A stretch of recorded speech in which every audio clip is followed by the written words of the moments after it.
Ladies, gentlemen, am I often forgotten, but certainly not by me, Fleeting Boots. Welcome back to the channel and welcome back to another video. In this video, we're doing a 2023 rendition of my raksha guide. Now, in the original raksha guide, there was a budget preset and a best in slot preset, or how I do the boss. And in this video, I'm just going to be covering my personal method, and later on, I will go ahead and release a budget guide for y'all to look at. But in the interest of time, I decided to separate these videos out so people can just see the ones that they want and not have to sift through a 50-minute video. So without further ado, let's go ahead and dive right into this guide. Alrighty, so getting on into this is all of the relevant gear that I'm using to do raksha solos. Any of the weapons and armor that you see is just running the standard run-of-the-mill advanced weapon perks found in PvMe, so things like Impatient 4, Devoted 4, Crackle 4, Relent 5, Fighting 4 with something comboed on it. I think these ones particularly have Hoarding on them, although you could easily use Mobile or just use a standard Biting 4. Any of those are going to work. And Invigorating 4 for that extra adren from FSOA autos. The Bow of the Last Guardian there is just the physical two-hand bow that I have to get SGB specs off, and that is what the yellow EOF is there for. If you have a physical SGB, feel free to use that. The difference is going to be pretty much minimal. The non-ornament kit EOF is my G-Staff EOF, and the one in my actual worn equipment tab with the ornament kit, that one has Armidal Battle Staff in it. Now, raksha isn't poisonable, so I have the enhanced Carapac wrist wraps, and I do have the enchantment effect for them. And I'm using Chandler's Ring here because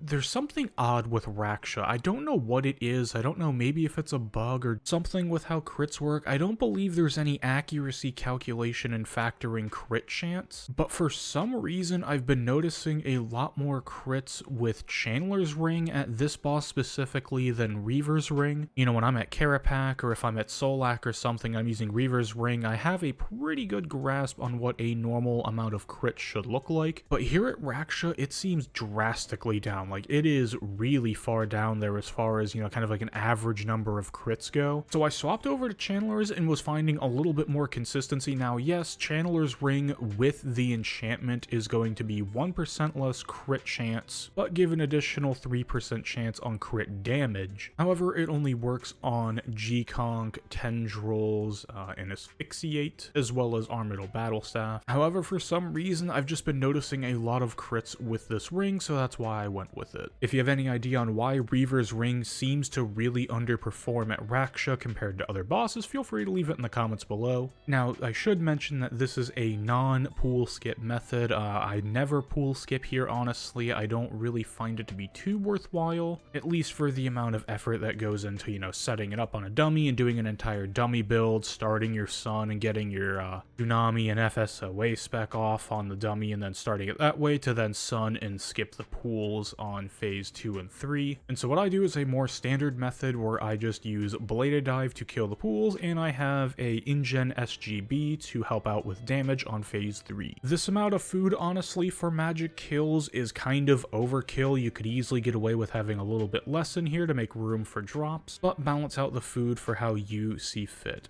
The super guthix rests are kind of a meme on here, but I like to use them anyways. But you could easily use normal guthix rest, or heck, you could even just use blue blubbers and maybe a solid food as a combo if you really want to cheap out on food. However, I wouldn't do that just for the adrenaline cost, and I use guthix rest because they don't drain stats compared to brews temporarily. Yes, when using Saradomin brews, your overloads will bring your stats back, but that is a lot of downtime. But those little bits of downtime do add up over the course of a boss kill for lowered stats and lower dren, you know, lower damage and whatnot. So if you can get away with the food usage of either a guthix rest or a super guthix rest, use those over brews. It will help you out in the long run. I do have a vit pot for the transition between phase 1 and phase 2 when the rocks are falling down, because it makes surviving those rock falls a lot easier. I don't really move around or do anything because I want to stay inside my sunshine and just keep damaging through the phase, and Vitpot just makes it that much easier. Obviously, the scythe and the laceration boots there are just for bladed diving around on the pools, and Blessed Flask is just a source of prayer. You can honestly bring just a single super restore or extreme prayer or a super prayer, whatever you want to use. For a prayer restore, if you have a cheap option, go ahead and use that. And the defender is there just as an example of a shield. I just use defender kind of for funsies. You could bring whatever shield you have, whether it's an arcane champion, a tier 90, a tier 80, and whatever shield you have lying around, go ahead and bring that, just for the occasional res. And the rune pouches are the standard PVME rune pouch setup. These are grasping pouches, so they hold 4 runes each. And last but not least, the quiver in my worn equipment just has full arrows in it, and that's to give a little bit of extra damage on the InGen SGB spec. As far as familiars are concerned, Calgarian Demon is all I ever use with magic. I really don't use anything else. Now, if you end up duoing with someone and they're using a Calgarian Demon, you can go ahead and use a Ripper if you would like, and you could easily drop a guthix rest into blue blubbers to accommodate for your spiritual prayers on Ripper, but since this is a solo method, you're going to be using Calgarian Demon, and that's just to help out with crit chance at this boss to do more damage. As far as relics are concerned, this is very much a more damage-focused relic setup rather than a defense relic setup, and the main difference is I have Berserker's Fury instead of Death Ward, and then I have Font of Life just casually sitting in there because that's all you really have relic power for. Now, usually with the crit adren that you're going to get throughout your sunshines, it's not going to be too much of an issue. Fury of the Small is not going to make too much of a difference as far as adrenaline gain is concerned. However, if you want to play a little bit more safe, you can easily swap out Berserker Fury and Font of Life for Death Ward and Fury of the Small. Now, one honorable mention, if you want to toss it in here, you could easily take out a piece of food or maybe the SGB swap, and you could bring a Luck of the Dwarves here to try and help out with RNG. But personally, I'm kind of lazy and always forget to swap at the end of the kill, so I just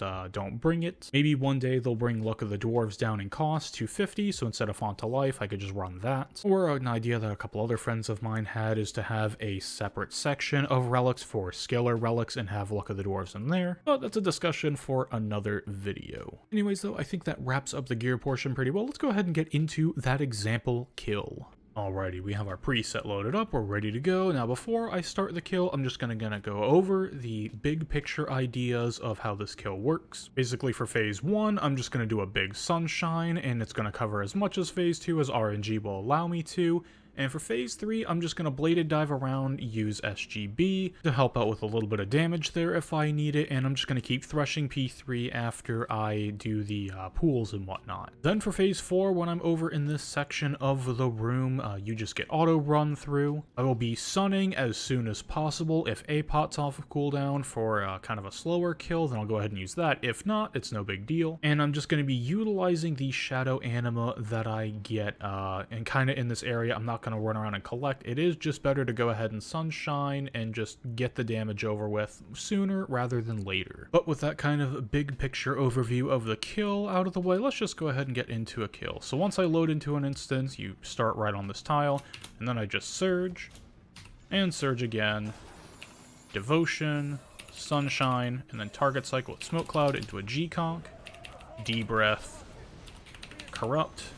I don't 4-tick my Nami here. Staff spec with my Calgarian Demon and go into a G-conk, wild 2-hit fix, and then G-conk my Omni, and start doing some ABS specs. My Vuln Bomb didn't go off the first time. And we'll go ahead and do a third ABS spec here. I'm actually going to hit a fourth, wait for the rocks for a little bit, hit my Vit Pot, go into attendees, and Wild Magicus Fix. I'm just going to let his fix play out.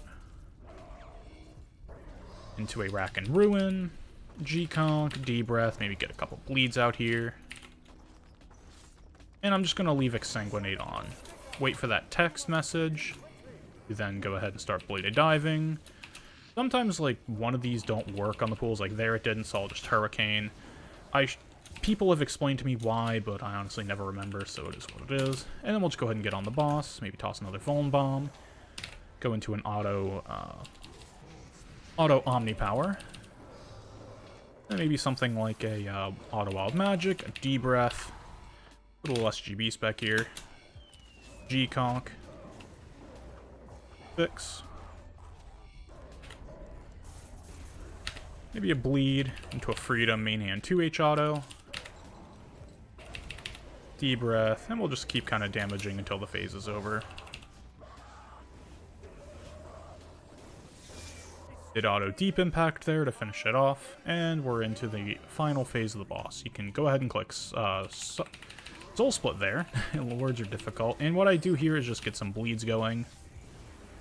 And go ahead and G-conk. Then I smoke cloud with a basic, and then start my sunshine here. We got a relent proc, so that's kind of nice. Go into a tsunami, a staff spec, and kind of just do a standard sunshine rotation. All magic is fix. G-conk here, missed a tick there, but it's not the end of the world. Into an omni. And hit a couple ABS specs. Gather what you can around here, go into a tendrils. And just kind of finish off the boss fight from here. Do a wild magic and his fix. I'll let this fix play out, and then rack and ruin. And that is pretty much a raksha kill here for me, using magic. Alright, so I'll explain the in and out method I was kind of doing real quick. Raksha will do 2 autos and then do a tail swipe, and that is exactly what he does on this phase. However, if you stand a little bit too far out, I believe this tile counts as an out tile, then what he does is he'll do the stun and drop a magic bomb on you, and you'll see the little deado sign. Just stay in here and you can kind of run in and out. So what I'll do is kind of stand on this tile and then run out to this one and kind of go back in. And I just kind of operate between these 2 tiles. Sometimes I go a little bit further. You can if you want, but usually these 2 tiles. And that is just so you get the tail swipe. And it takes a little bit of practice to get used to, but it's only 1 tick of the tail swipe that actually checks for if you're in range. So once you know that tick, you can kind of just do a 1 tick in and out, kind of like that. And you can stay inside your sunshine. Your sunshine will cover this whole area anyways, so you can play it safe, but you can get used to kind of going in and out with the tail swipe. It just takes practice and getting the muscle memory down. Before it despawns, we'll go ahead and pick up our loot. Some salvage, not too bad. Anyways, I hope this guide was helpful, and I tried to condense it down to make it a little more palatable for everyone out there. But with that being all said and done, let's go ahead and roll that outro. Ladies, gentlemen, and I did not forget about you, Fleeting Boots. Thank you very much for watching. Your viewership is greatly appreciated. As always, have a wonderful morning, evening, afternoon, nighttime, whatever it is, wherever you are, and I will see you next time for the next guide. Peace.